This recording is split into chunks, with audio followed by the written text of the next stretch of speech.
Greetings! I seem to have gone something of Craviotto crazy with these videos, but certainly there's an abundance of them in here, and it's easier to grab a Craviotto and talk about that than actually find something else to talk about.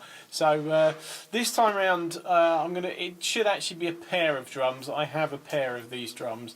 The other one's actually in the house in the display case, so I think I'll do a sound file on both of them, and I'll take some photos of both of them. But I've just got the one drum here for now. So, this time around, I thought I would waffle on about this, which is the very lovely Craviotto AK Copper, and this was from this is the 6.5 version, 14 6.5. And as I said, the 14 by 5.5 is in the house, but I thought I would do this one because I think for me this is something of it's a drum that I don't use a lot, and which is a shame to me because it sounds fantastic. But the only reason I don't use it a lot is because of, and it's not a reflection of Adrian's work or the strainer, is because of the strainer.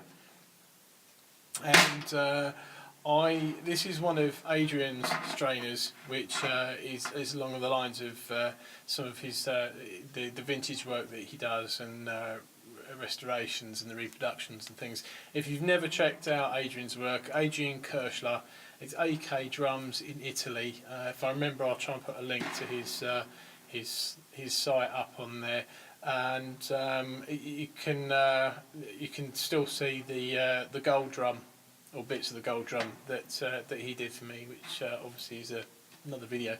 But it's a great strainer. It works just fine. As you can see, it's very simple, it's quite elegant, works great. But I've made the mistake sometimes of taking this particular drum out and on the wrong gig, basically, and I've found that it's just worked loose. As I said, it's not a reflection of the strainer or Adrian, it's actually a reflection on me for taking the thing out and using it on the wrong thing. But the drum itself, I personally think these drums work better in a lower volume type setting with when you're not really rim shotting, which I tend to do pretty much all the time. So it is a fantastic drum, as you'll hear. But anyway, 10 lug drum, 14 6.5. This is number, and I'd have to look because I can't actually remember. The number's in here somewhere. I can't remember if it's number 3 or number 4. I think it's number 4.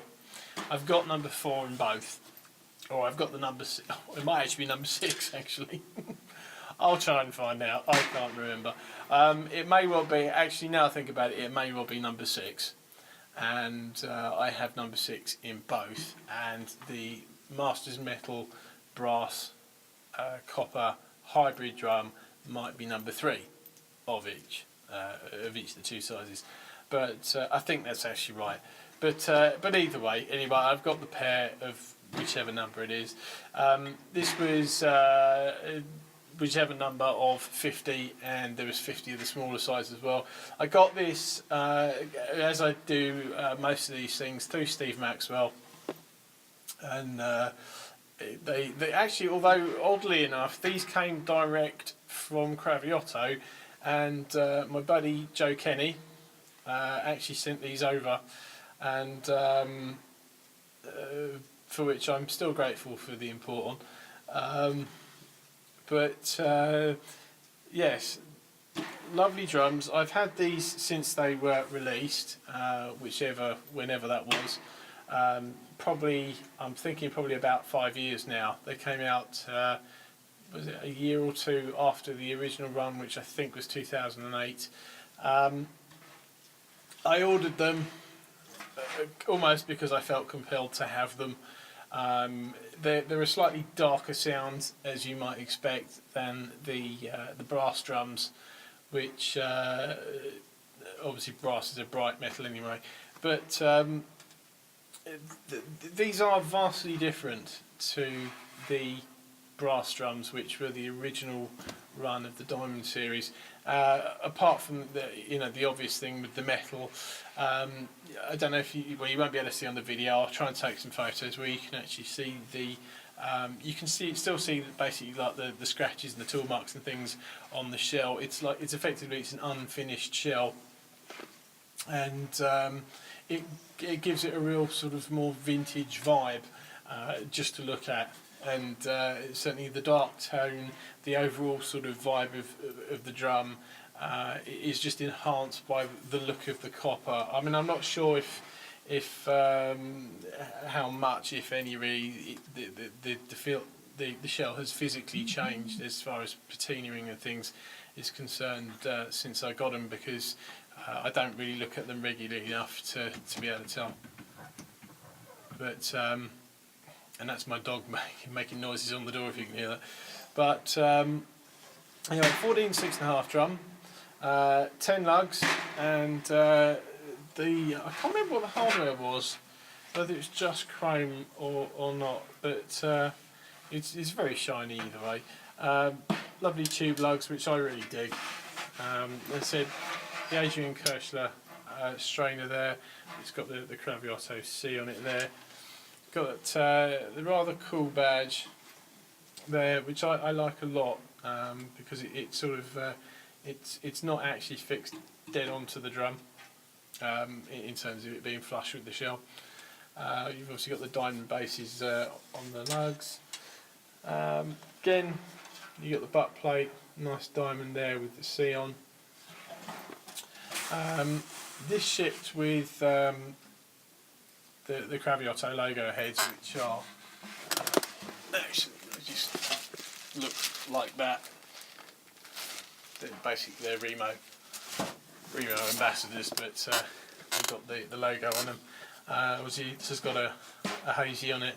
I swap out most of the heads on the drums that I buy, and keep the logo heads. So in the big stack up there of heads, I've got a ton of the logo heads knocking around. I just put coated ambassador back on them anyway. So obviously I have played this, see there, but really cool drum. Certainly out of the brass 5.5 and the copper 5.5, compared to the 6.5 inch versions, I have always found that I prefer the 6.5s, and I'm not quite sure why.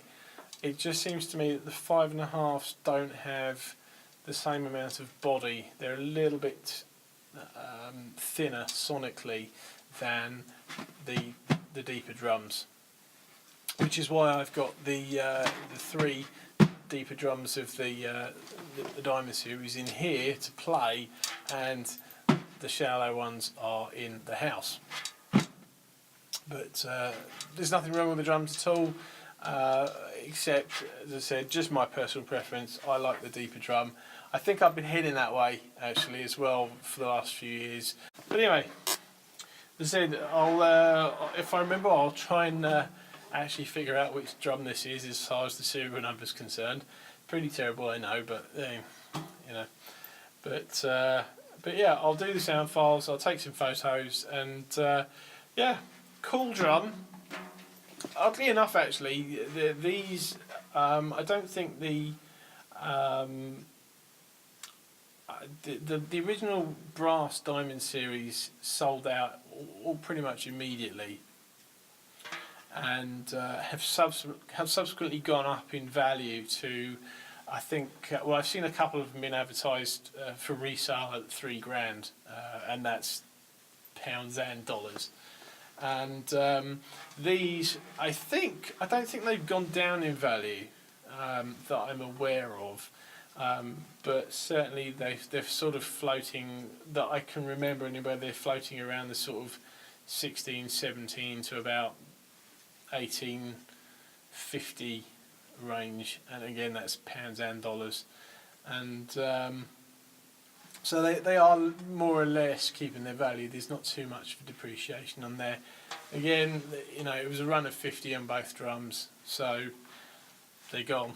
So you better pick them up. I think there's one been on eBay recently actually, and that's where are we now? We're at the end of April now.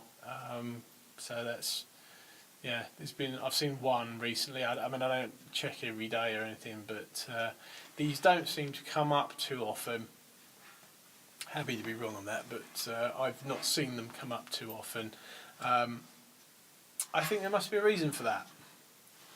And I look forward to keeping this drum for the rest of my life, and when I'm a lot older and sitting there playing in pubs and trying to play jazz or something quiet or blues or something that I don't really play that much of now, I will happily dig this out and fondly reminisce of when I couldn't play it before because I was hitting it too damn hard and the mechanism was falling down. So anyway, sound file, photos, enjoy. There.